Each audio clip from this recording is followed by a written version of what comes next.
dengan menggunakan tetesan yang dimasukkan di hidung. Ya, biasanya satu tetes saja, kadang-kadang cuma satu tetes. Ya. Kalau seandainya 10 tetes ini batal jelas. Ya, karena Rasulullah SAW mengatakan dalam hadisnya, dalam hadis Lakid bin Sabrah, kata Rasulullah SAW, wa balik fil istinsyaq illa an takuna sha'iman. Kata Nabi, hendaknya kau tatkala berwudu bersungguh-sungguhlah untuk menghirup air istinsyaq. Kecuali kau sedang puasa. Kalau kau sedang puasa jangan bersungguh-sungguh, khawatir bablas masuk. Nah, ini menunjukkan kalau seorang menghirup air kemudian dia telan maka puasanya batal. Karena kita tahu hidung dan mulut adalah dua saluran yang menyampaikan ke dalam apa? Lambung.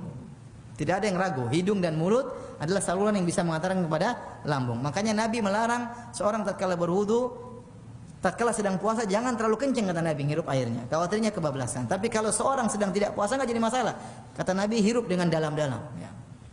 Nah sekarang kalau ada pengobatan menggunakan tetesan air di hidung, obat satu tetes kanan, satu tetes kiri. Apakah puasanya batal atau tidak? Antum gimana? Batal atau tidak? Hah? Batal atau tidak? Ulama saja khilaf apalagi antum ya. Sebagian ulama mengatakan tidak batal. Kenapa? Kalau cuma satu tetes, dia tidak akan sampai ke lambung. Kenapa? Dia sudah terserap oleh selaput-selaput yang ada di sekitar apa? Hidung.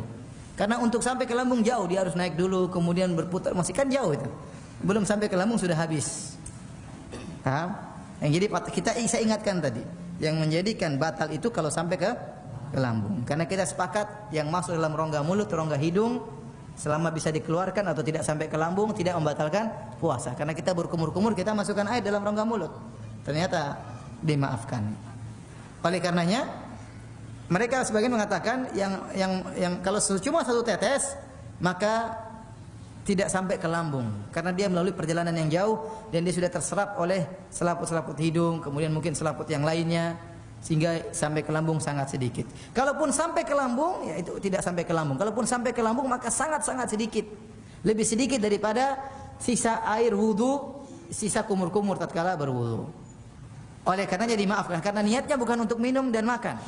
Memasukkan obat niatnya untuk apa? Berobat. Innamal a'malu binniyat. Niat sangat penting.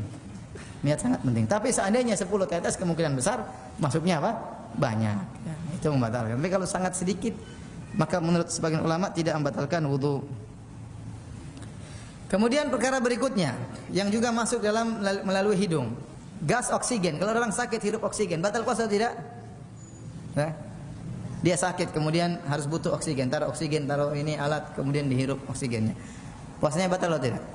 Ya jelas tidak lah. Nanti hirup udara juga tidak apa? Tidak batal, apalagi apa? Apalagi oksigen murni. Ya, ini udara campur-campur asap kendaraan saja tidak batal, apalagi oksigen apa? Murni. Demikian juga masalah kalau tadi inhaler, kalau yang cuma hidung aja apa namanya? Yang dihirup buat pilek tahu namanya? Fix inhaler ya. Bedanya tadi apa namanya sama-sama inhaler. Yang tadi yang dimasukkan ke mulut namanya apa itu? Hah? Coba nama ilmiahnya apa? Ventolin. Ventolin ya.